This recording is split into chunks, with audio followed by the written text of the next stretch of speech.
নমস্কার। আজ আপনাদের আমার আরেকটি সত্যি ঘটনা অবলম্বনে একটি ঘটনা বলবো। আমার ভূত দেখা এই প্রায় 20-25 বছর আগে, সম্ভবত 1991-92 সালের ঘটনা। আমি তখন কলেজে পড়তাম। আমার আমি যেখানে বাস করি উড়িষ্যার, বিশেষ করে উড়িষ্যার নবরঙ্গপুর জেলার একটি বাঙালি গ্রাম, রায়গড় অন্তর্গত একটি বাঙালি গ্রাম। ওখান থেকে আমার কলেজ ছিল উমরকোটে। ওখানে আমার ভাড়া ঘরে থাকতাম এবং আমার ওখান থেকে আসতে 1 ঘন্টা বাসে আসতে হতো। তো সেই সময় রায়গড় উমরকোট দুটোই বাস ছিল, দুটো বাস আসতো। তো একদিন আমি বাড়িতে যাওয়ার সময় বাসে গেলাম, ফিরছি বাড়িতে।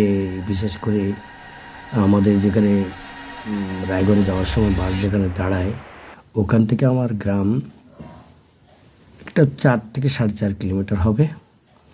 আর আমাদের যে বাসটা যেখানে দাঁড়ায় সেই গ্রামটার নাম হচ্ছে কুমলি গ্রাম। ওখান থেকে ওই বাস স্ট্যান্ড থেকে প্রায় 1 কিলোমিটার কুমলি গ্রাম, কুমলি গ্রাম থেকে প্রায় 3-3.5 কিলোমিটার আমাদের গ্রাম। আমাদের গ্রামের নাম ছাতাবেড়া। তো ওই রাস্তা দিয়ে আমরা যাচ্ছি, আমরা তো নয়, আমি একা। তো আমার মনে মোটামুটি ভয় আছে। আমি বিজ্ঞান মনস্ক, আমার কাছে ভূতের ভয় নেই, কিন্তু যেহেতু ভূত সম্পর্কে ধারণা তো আমার ছোটোবেলা থেকে আমার বাবা মা, আমার পাড়া প্রতিবেশী বিভিন্ন গল্পের মাধ্যমে, বিভিন্ন ঘটনার মাধ্যমে ভূতের গল্প আমাদের শুনিয়েছে। সেই সব আমার ভিতরে বসে আছে। আর সেই ভয় তো আর আমাদের রক্তের সাথে মিশে গেছে, সে তো ছাড়াতে পারবো না। যদিও বিজ্ঞান মনস্ক যে না, ভূত নেই, আমি নিজে চোখে কখনো না দেখলেও আমি বিশ্বাস করব না। আমি বিবেকানন্দর ছোটোবেলার একটা ঘটনা আমি পড়েছিলাম যে বেশ্বর বা বিলে একটা ওই রাজশেখর বসুর গল্পে পড়েছিলাম যে চাপা গাছের ডালে বসেছিল বিবেকানন্দ এবং তাকে জিজ্ঞেস করলে, তুই এখানে কেন? সে না, আমি অপেক্ষা করে আসি, এখানে নাকি ব্রহ্মদত্ত আসে। আমি নিজে না দেখে বিশ্বাস করব না, কে বলছে তাতেই আমি বিশ্বাস করব নাকি? এই যে ঘটনাটা আমাকেও প্রভাবিত করেছিল, যে আমি নিজে না দেখলে কার দাদু দেখলো, কার জ্যাঠামশাই দেখেছিল, কার ঠাকুমা দেখেছিল, এই ঘটনা আমি বিশ্বাস করবো কেন? যেদিন আমি নিজে বসবো, নিজে জানতে পারবো, সেদিন থেকে আমি বিশ্বাস করবো ভূত আছে বলে। তো যা হোক, আমি ওই রাস্তা থেকে হেঁটে যাচ্ছি। তো ওই আমাদের গ্রামের কাছে যে একটা রাস্তা, দুই পাশে ভুট্টা ক্ষেত, ভুট্টা গাছগুলো তখন বেশ বড় বড় সাইজের। এখন যেমন হাইব্রিড হয়ে গেছে গাছগুলো খাটো খাটো, তখন কিন্তু বেশ লম্বা লম্বা, মানে এ পাশ ও পাশ দেখা যেত না। তো যাচ্ছি সন্ধ্যা 7টার সময়, অন্ধকার গুটগুটে। আমার কাছে তো টর্চ নেই, সে সময় তো মোবাইলের যুগ ছিল না, কি ফোন ছিল না। হেঁটে হেঁটে যাচ্ছি। এখন ওই গ্রামের কাছাকাছি, মানে আমাদের গ্রাম ছাতাবেড়া, গ্রামের কাছে একটা পুকুর আছে। এই পুকুরটাকে সাধারণত পাট পচানো হয় এবং এখানে পুকুরের পাড়ের কাছে একটা শ্মশান আছে। আর এই শ্মশানে এই যারা বিশেষ করে সুইসাইড করে, আত্মহত্যা করে বা জীবন মানে বুড়ো হওয়ার আগেই সাধারণত রোগ ব্যাধি হয়ে যদি মারা যায়, তাদেরকে ওখানে দাহ বা পুঁতে রাখা হয়। তো এই সব, কিংবা এই ছোট বাচ্চারা যদি মারা যায় অনেক সময়, তাদেরও ওইখানে পুঁতে। তো ওই জায়গাটার নামে একটা বদনাম আছে আমাদের গ্রামের। সবাই বলে ওখানে নাকি ভূতে ঢিল মারে, পেতনিতে কান্না করে, তারপরে অট্টহাসি শোনা যায় ওখানে। অনেকে সাইকেল চালাতে গেলে সাইকেলের চেন পড়ে যায়, গাড়ি পাংচার হয়ে যায়, বিভিন্ন ঘটনা। কেউ কেউ নাকি দেখিয়েছে ভূত। এইসব ঘটনা তো আমিও শুনেছি, আমার কাছেও সেই ভয়।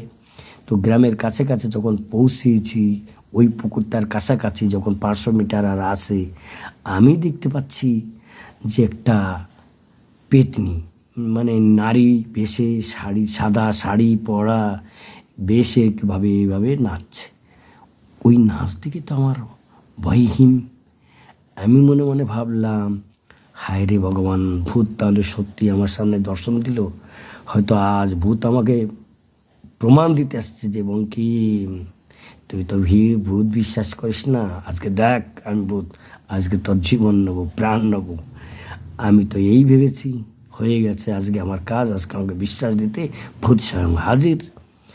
আমি শুনেছি আগের থেকে যে রাম নামে নাকি ভূত পালায়, আমাদের গ্রামে রামায়ণ হতো, শুনতাম। তো তখন আমি বকি এরকম আছে, রাম রাম রাম রাম রাম রাম বলতে বলতে এগিয়ে যাচ্ছি, এবং দ্রুত গতিতে, না হাঁটা না দৌড়, মানে এত স্পিডে যাচ্ছে, আমার দেহ পুরো গরম হয়ে গেছে, শরীরটা একদম উত্তপ্ত হয়ে গেছে। মানে ওই সময় একটা শীতের সময়, একটা ঠান্ডার সময়, আর সন্ধ্যার দিকে আমি পুরো গরম। এবার পিছনের দিকে যে তাকাচ্ছি, পিছনে হচ্ছে কুমলি গ্রাম, ওটা 3 কিলোমিটার, আর আমাদের গ্রামে একটা 1 থেকে 1.5 কিলোমিটার, 1 কিলোমিটার কি আধা কিলোমিটার হবে। তো আমার গ্রামটাই যাওয়াই ঠিক হবে, কারণ আমি গ্রামে পৌঁছবো, যা হয় হোক। আজকে ভূতের কাছে রাম নাম করতে করতে চলে যাব, ওই পথ দিয়ে তো আমার যেতে হবে। যখন একদম নিকটতর হলাম, দেখি আমার ভূত নেই।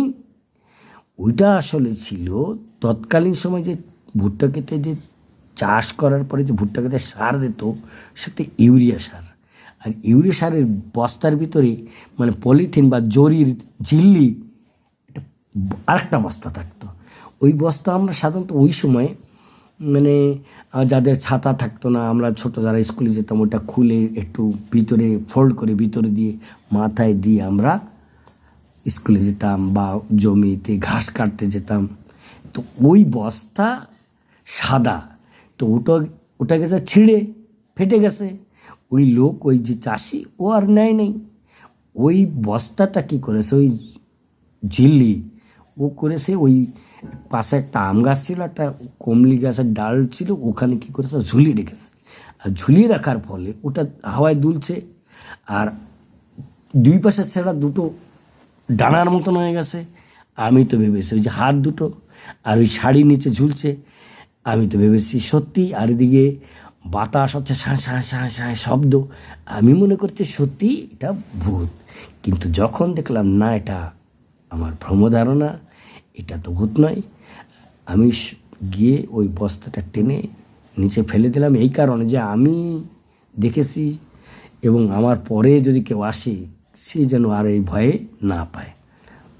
তারপর তোমার একটু ঘাম ছাড়লো, বাড়ি ফিরে মাকে গিয়ে বললাম, মা আমি আজকে ভূত দেখেছি, এরকম এরকম ঘটনাটা বলার পরে মা আমাকে বললো যে তুই কি ভয় পেয়েছিস, চল ঝাড়াতে যাব তোকে। তো আমাদের 2-3টে বাড়ি, আমাদের এক দাদু ছিলেন, আমাদের রবি কাকার বাবা, ওনার কাছে নিয়ে যাওয়ার কথা বলছেন, কারণ উনি প্রায় যে ভয় পায় বা কিছু বাচ্চাদের কিছু হয়, একটু ফু ফা করে দেয়, ঠিক হয়ে যায়। তো বলে ওনার কাছে চল। আমি বললি না মা, ভূত যদি সত্যি থাকতো, আমি যদি মূর্ছায় যেতাম, তাহলে আমাকে ঝাড়াতে হতো। আমি তো কারণটা বুঝে গেছি যে ওখানে ভূত ছিল না, আমার দেখার ভুল হয়েছিল। তো আসলে এই ঘটনা কি হয় যে লোকে অনেক সময় কারণটা জানতে পারে না। আমি যদি ওখানে গিয়ে মূর্ছায় গিয়ে পড়ে যেতাম, আমি বেহুশ হয়ে থাকতাম, কেউ আমাকে তুলে নিয়ে আসতো, বলতো যে কী হয়েছিল, আমি বলতাম আমি ভূত দেখেছি, ভূতে নাচছে, আচ্ছা আমার দেখাও তো ঠিক।